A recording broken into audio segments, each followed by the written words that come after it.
Hi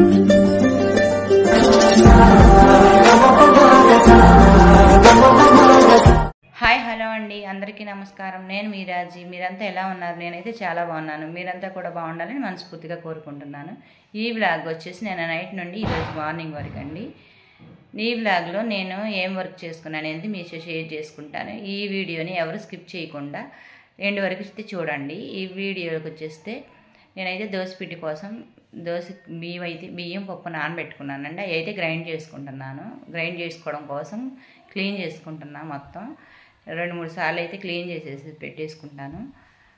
నేను నానబెట్టేటప్పుడే కడిగి పెట్టుకుంటానండి, కానీ మళ్ళీ నానిన తర్వాత కూడా కడుగుతాను. 2-3 సార్లు కడిగేసేసి అయితే శుభ్రంగా దేవేసి మిక్సీకి అయితే వేసేసుకుంటాను. గ్రైండర్లో అయితే వేయలేండి. గ్రైండర్లో వేస్తే దోశలు మెత్తగా వస్తున్నాయి, క్రిస్పీగా అయితే రావట్లేదని మా పిల్లలు తినట్లేదు. అందుకోసం అయితే గ్రైండర్కి అయితే వేయట్లేదు, మిక్సీకే వేసుకుంటాను. ఎక్కువ శాతం నేను మిక్సీకే వేస్తానండి దోసపిండి.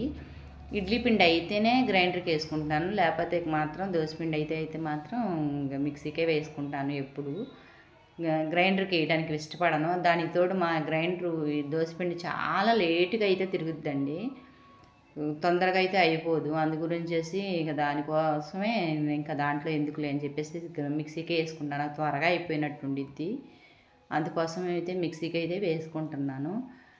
ఇక్కడ ఈ దోశల్లో వేయడానికి నేనైతే ఒక సేవ్ లాంటిది తయారు చేసుకుంటానండి.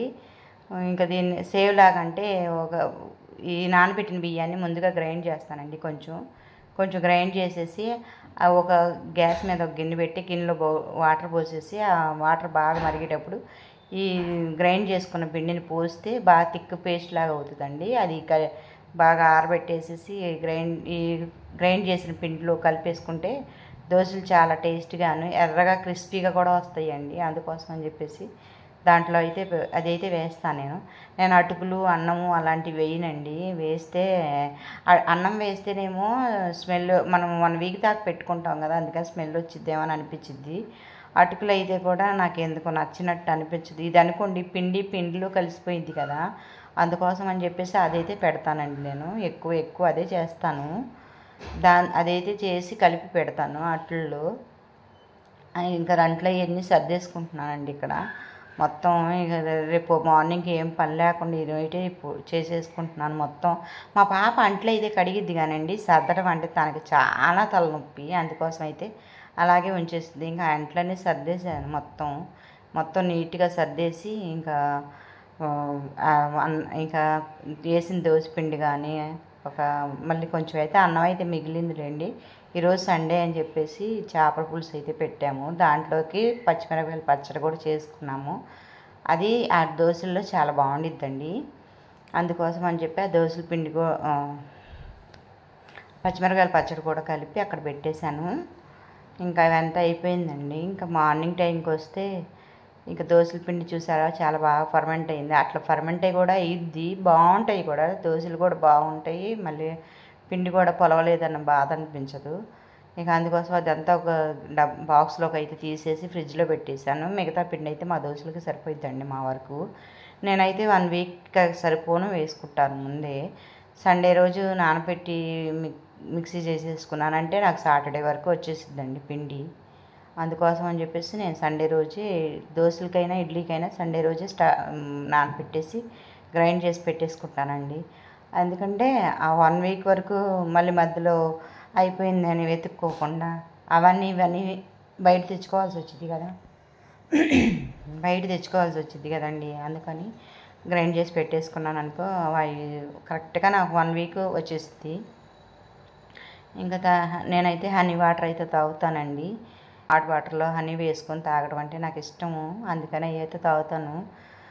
ఇంకా తాగేసిన తర్వాత మా పిల్లల కోసం పల్లీ చట్నీ అయితే చేస్తున్నానండి. అందుకోసమే పల్లీలు పచ్చిమిరపకాయలు వేయించుకుంటున్నాను. వీళ్ళు మంట ఎక్కువ అయితే అసలు తినరండి, అందుకని కొంచెం లైట్గా మంట ఉండాలి. మా బాబుకేమో బాగా మంటగా ఉండాలంటాడు. మా పాప ఏమో లైట్గా తినిద్ది, మరి ఎక్కువ స్పైసీగా ఉంటే అస్సలు తినలేరు. అందుకోసం ఒక 3 పచ్చిమిరపకాయలు ఒక 150 గ్రామ్స్ పల్లీలు అయితే వేయించేసి పెట్టుకుంటున్నాను ఇక్కడ.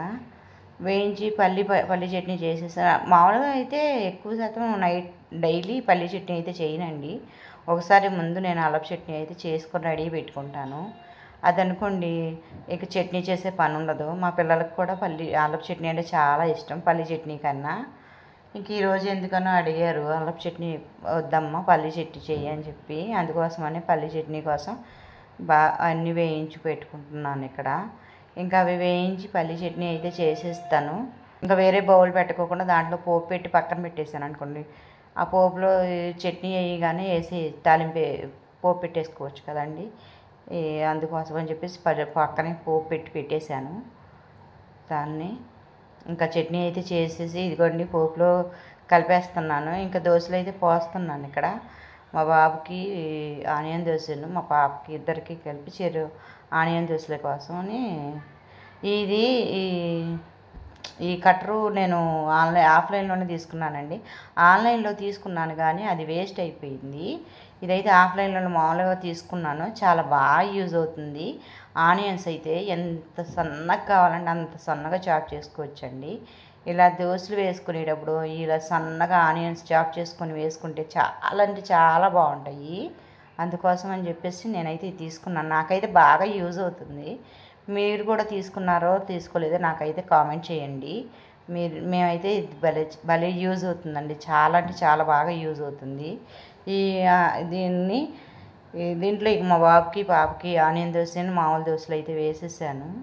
ఇక ఈ వీడియో ఇంతటితో ఎండ్ చేస్తున్నాను. నచ్చితే లైక్ చేయండి, షేర్ చేయండి, సబ్స్క్రైబ్ చేయండి.